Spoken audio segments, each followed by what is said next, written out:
Ça, c'est moi. Et alors que je faisais un petit apéro, c'était avant le Covid, t'inquiète, une petite milléniole me dit un truc sur l'arcade. Et dans ma tête, je me dis, mais non, mais n'importe quoi, mais c'est pas ça. Mais en fait, je viens de réaliser, les millénioles, ils y connaissent rien à l'arcade. Alors, je lui ai dit, tu veux savoir ce que c'était que l'arcade? Ouais. Je pense qu'on va commencer par la base. Pourquoi on dit arcade? Et ça veut dire quoi et pourquoi que qu'est-ce? Alors il faut pas chercher bien loin, les salles de jeu dans lesquelles on trouvait les bornes de jeux vidéo, c'était le nom exact, on les trouvait majoritairement dans des arcades commerciales. Et petit à petit, ça a désigné les salles de jeu et les bornes de jeu elles-mêmes, c'est pour ça qu'on dit des salles d'arcade ou des bornes d'arcade. Mais l'arcade, c'est un monde du jeu vidéo à part entière, avec ses codes, ses champions, son histoire, un monde qui a quasiment totalement disparu, en tout cas en France, où on ne va plus trouver que par-ci par-là du Sega Rally de 95 ou du Time Crisis de 96, en général dans un bowling ou je sais pas où. L'arcade, c'était un peu comme un rodéo, seule l'adresse et la performance allaient compter, une performance évaluée par le high score, donc pas étonnant qu'on se souvienne surtout de cette période pour les concours et les super players. Et c'est un rapport très différent que l'on a avec le jeu vidéo moderne, qui se base énormément sur l'histoire, avec des centaines de dialogues, des cinématiques, et une manière de jouer qui se rapproche plus du cinéma que de la pure adresse de gamer. En revanche, au Japon, l'arcade a continué d'évoluer, et lorsque j'y suis allé, j'étais vraiment stupéfait de voir à quel point l'arcade était encore populaire, et a vraiment su proposer quelque chose de nouveau en surfant sur les us et coutumes de maintenant. Mais ça, je vous en parlerai dans la partie 2 de cette chronique sur l'arcade, c'est-à-dire dans une prochaine vidéo. Là, j'ai envie de vous parler de l'origine de ce monde qui a ravagé tout sur son passage entre les années 70 et les années 80. Alors, les salles de jeu, ça existe depuis le début du XXe siècle, d'abord dans les foires et petit à petit dans des salles de jeu dédiées. À l'époque, on y trouvait des bornes électromécaniques, c'est-à-dire des grosses machines qui vont simuler un univers, des batailles d'avions, des courses de voitures et tout ça avec des bouts de plastique et de métal. Bon, à l'époque, les machines qui ont vraiment la cote, c'est des flippers. Mais en 1971, pour la première fois, va apparaître une borne hyper bizarre, hyper futuriste avec un écran de télé à l'intérieur, ce qui est totalement ouf pour l'époque. Il s'agit de Computer Space, développé par Nolan Bushnell, on y reviendra sur lui, en partenariat avec Nutting Associates, un fabricant de quiz électromécaniques. Le principe de ce jeu était de piloter un vaisseau spatial dans une pluie d'astéroïdes, donc vraiment un concept révolutionnaire parce que c'était quasiment impossible à faire en électromécanique, et pourtant, malgré ça, les joueurs ne comprenaient même pas comment la borne marchait, comprenaient même pas le concept. Bon, faut dire quand on voit la borne, ben tu peux te demander je fais quoi, j'appuie où, et finalement passer à autre chose. Non, parce que sérieux, on a vraiment l'impression qu'elle vient de sortir de Star Trek. Finalement, Nutting Associates envoie chier Bushnell en disant que le concept de jeu télé n'aura jamais d'avenir, et oui, je crois que même en 2021, ils doivent encore s'en mordre les doigts, mais Bushnell retente l'expérience avec un autre fabricant, Bally, qui est un fabricant de flippers à la base, avec un tout nouveau concept, un simulateur de ping-pong, qu'il appelle assez logiquement Pong, 2 barres, 1 balle, on peut pas plus simple. Mais Bally rejette l'idée car Pong ne peut pas se jouer seul, il faut obligatoirement être deux puisque l'ordinateur ne pouvait pas simuler l'autre joueur.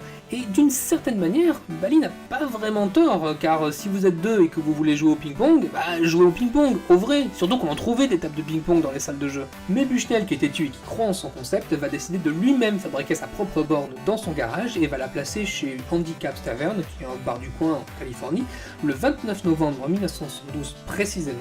Le succès est alors absolu et Bushnell décide de créer son propre entreprise qui va appeler l'équivalent de Échec et Mat au jeu de Go, c'est-à-dire Atari. Et oui, c'était bien Bushnell, c'était bien ce Bushnell-là. Pong est vendu à près de 8000 exemplaires l'année suivante et engrange jusqu'à 40 millions de chiffres d'affaires en 3 ans. C'est la première grande vague du jeu vidéo tout court. Et une partie du succès de Pong résidait dans le fait que c'était une petite machine qui ne faisait pas de bruit et qu'on pouvait mettre un peu partout, dans des cinémas, des restaurants, des laveries, là où des bornes électromécaniques, ce qui se faisait à l'époque, auraient été trop grosses ou trop bruyantes.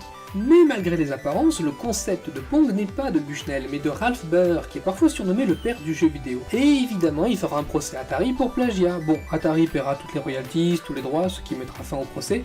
Avec 40 millions de chiffre d'affaires, tu peux te permettre, c'est plus trop le problème.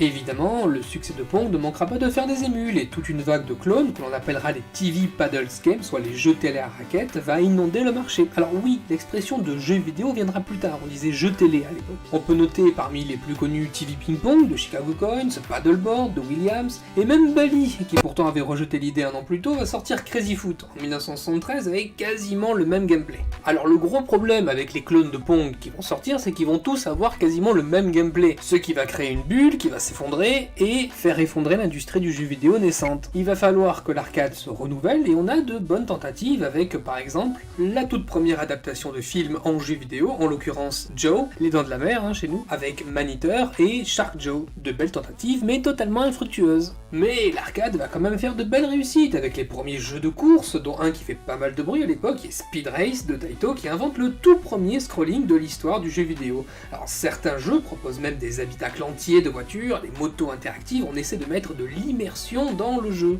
Alors évidemment, même en 1975, alors que le jeu vidéo c'est juste des ronds et des carrés sur une télé en noir et blanc, il y a polémique, et selon mes recherches, peut-être la toute première polémique du jeu vidéo. Il s'agit de Death Race d'Exidia.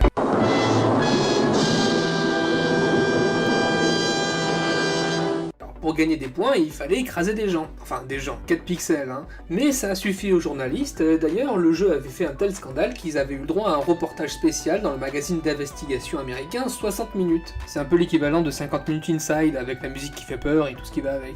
Et justement, Exidis en était sorti en communiquant sur le fait qu'il fallait écraser des monstres et pas des humains, donc ça va.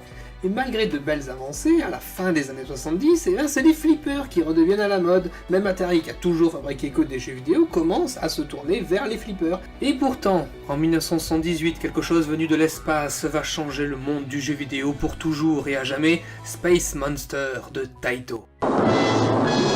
Arrête avec ce jingle! Un jeu à la base inspiré du casse-brique, c'est-à-dire de Breakout, qui était une borne à succès de l'époque. Pourquoi Monster? Eh bien parce que le tube au Japon en 1978 c'était Monster! Et il fallait que ce jeu soit effrayant, avec des illustrations monstrueuses, d'où le gros monstre en illustration sur la borne. Un jeu créé par Tomohiro Nishikado, celui-là même qui avait créé Speed Race chez Taito. Mais juste avant sa sortie, Taito change le nom en Space Invaders, car ils avaient déjà sorti un jeu nommé Space Monster quelques années auparavant. 10 points pour Gryffondor pour ceux qui avaient remarqué que depuis le début je parlais de Space Invaders. Le jeu a introduit une nouvelle manière de jouer. Il y avait des niveaux, des récompenses, c'était révolutionnaire. Avant, on jouait contre la montre avec une durée pré-réglée par l'opérateur, c'est-à-dire le propriétaire de la borne, qui en général la réglait à 90 secondes.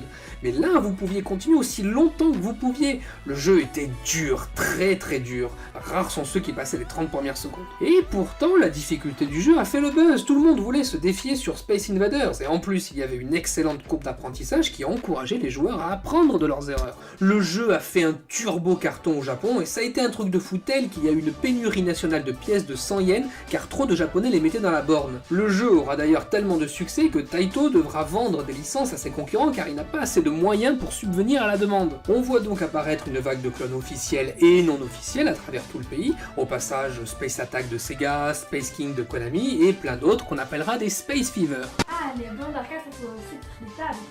Alors ça, typiquement mon gars, c'est la partie que tu devais rajouter au montage.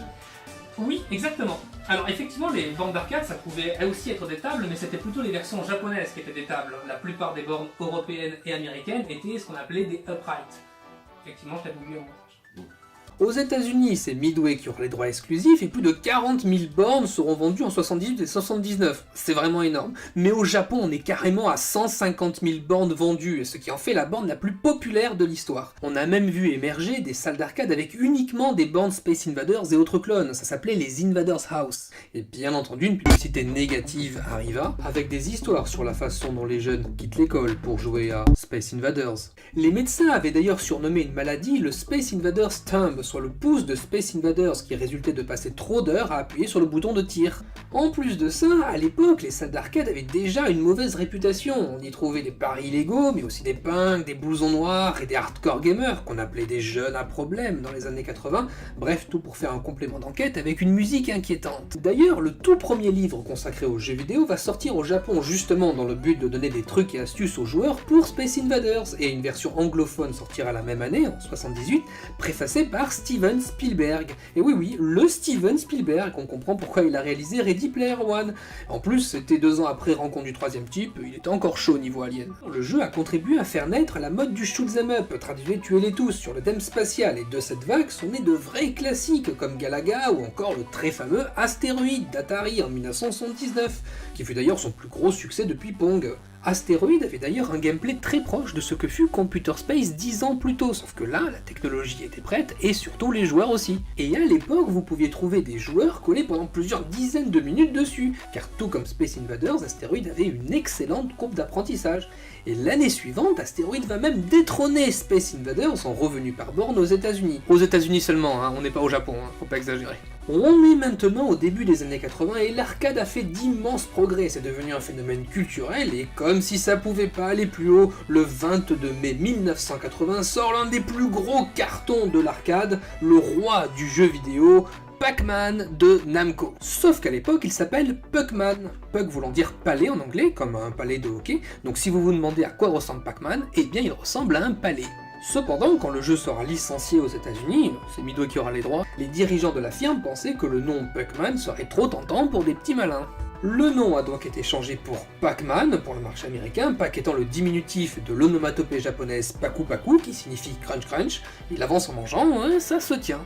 Il avait tout pour plaire, il était facile à comprendre, fun à jouer et devenait de plus en plus difficile à mesure qu'on réussissait les niveaux. C'était devenu un vrai phénomène national. On avait des tournois organisés dans presque toutes les grandes villes américaines, évidemment japonaises. Déjà depuis Space Invaders, toute une presse spécialisée s'était développée, relayant au niveau mondial les scores des meilleurs super players. Et c'est là que je dois vous parler de Billy Mitchell. Billy putain de Mitchell, celui qui a fait bugger Pac-Man en arrivant jusqu'au niveau 256, qui était un écran splitté, car son concepteur, Toru Iwatani, n'avait pas prévu qu'un joueur arrive jusque-là. Star du film King of Kong, sorti en 2007, il a aussi des records sur Donkey Kong et d'autres machines, et il est aussi la star d'un épisode de Crost du meilleur Dailymotioner du monde, Karim Debache. Et sauf qu'en 2018, on s'est rendu compte qu'il avait triché, et tous ses records lui ont été retirés, et il a même été radié du Guinness Book des records. Pac-Man se développe beaucoup plus sur le marché américain que japonais, et Midway construit 96 000 machines, mais la société ne parvient toujours pas à faire face à la demande, alors il décide d'acheter des licences de versions pirates, telles que Gobbleman ou Hanglyman. Alors oui, maintenant que le microprocesseur s'était démocratisé, depuis la fin des années 70, c'était beaucoup plus facile de copier en jeu et d'en changer quelques détails.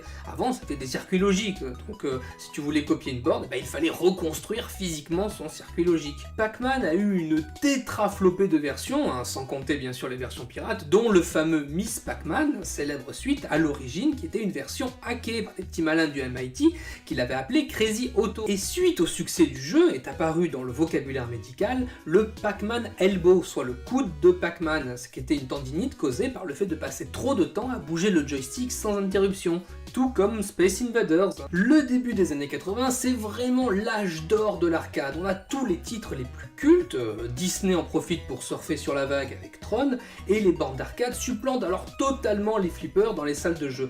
Même Williams, c'est pourtant un pilier du flipper, va se lancer dans l'arcade avec Defender, la borne technologiquement la plus avancée de son temps à l'époque, avec son nouveau système de scrolling et une mémoire de 26 KO contre une mémoire de 10 KO pour les autres jeux. Alors non, rigolez pas, c'était vraiment très gros à l'époque.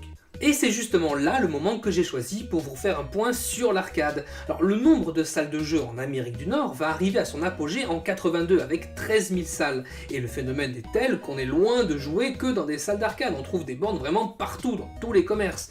On dénombre environ 35 millions de bornes aux États-Unis seulement, générant plus de 8 milliards de dollars par an, contre 1 milliard pour le marché des consoles naissants. La seule borne Asteroid d'Atari avait généré entre 700 et 800 millions de dollars, ce qui est plus que ce qu'a fait le plus gros succès du cinéma à l'époque, c'était Autant n'emporte le vent, en 40 ans. D'ailleurs, selon une étude au milieu des années 80, un joueur qui fréquentait régulièrement une salle d'arcade dépensait en moyenne entre 15 et 76 euros par semaine, conversion faite en prenant en compte l'inflation. Alors, c'est beaucoup, mais quelque part, c'est normal.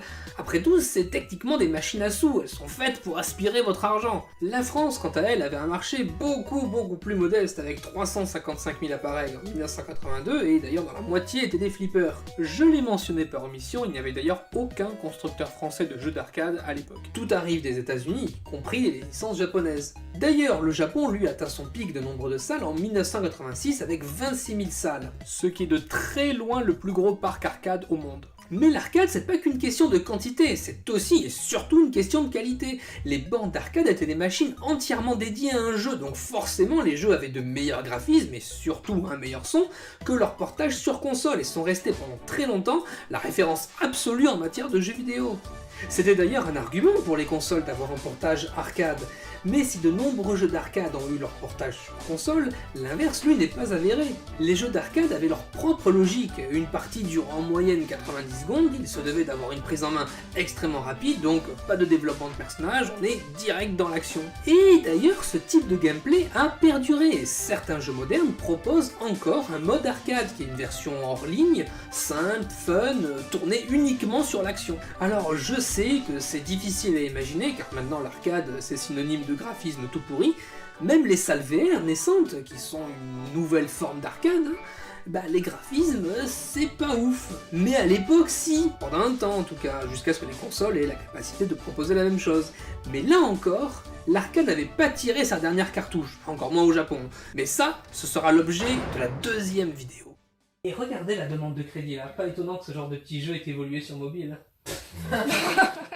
Non, sérieusement. Peut-être que les jeux d'arcade ont plus en commun avec les jeux mobiles qu'avec les jeux consoles. Regardez le besoin de crédit pour jouer, comme sur un jeu mobile. Regardez la simplicité en 2D, comme sur mobile. Et même le mot arcade veut dire simple et fun. Ça m'a pas l'air très amusant. C'est comme un gros Candy Crush. Un Candy Crush. Alors, imagine-toi au début des années 80. Tu jettes ton premier regard sur ce gros Candy Crush en débouchant dans une salle d'arcade. L'écran affiche insérer crédit, comme sur un jeu mobile. Et tu te dis que tu ne peux pas dépenser ton argent, tu vas faire que regarder, comme dans les magasins. Non, pas avec Space Invaders. Tu regardes l'écran. Et l'écran semble t'appeler intensément. Et c'est là que l'attaque survient. Elle ne vient pas d'en face, mais par les côtés. Tes deux gamers à couper, tu n'avais même pas encore remarqué. Parce que l'arcade n'est pas un style de jeu solitaire. Tu rencontres les joueurs physiquement, en vrai. Et ils sont sortis en force aujourd'hui. Ils fendent l'air et te proposent de jouer avec ça. Un joystick de 11 cm, extrêmement maniable avec un pommeau au sommet. L'arcade ne te demande pas de t'abonner, comme les MMO en ligne ou les World of Warcraft. Non. Elle prend ton argent ici, ou ici. Pour chaque partie, elle te demande 1 franc, ce qui déverse ton portefeuille. Et le pire, c'est que tu es contente de dépenser ton argent. Alors, essaie de te montrer un peu respectueuse. Okay. Si tu voulais lui fiche la trouille, t'as réussi. Ah mais non, c'était pas le but. Tu veux savoir ce que c'était que l'arcade? Ouais.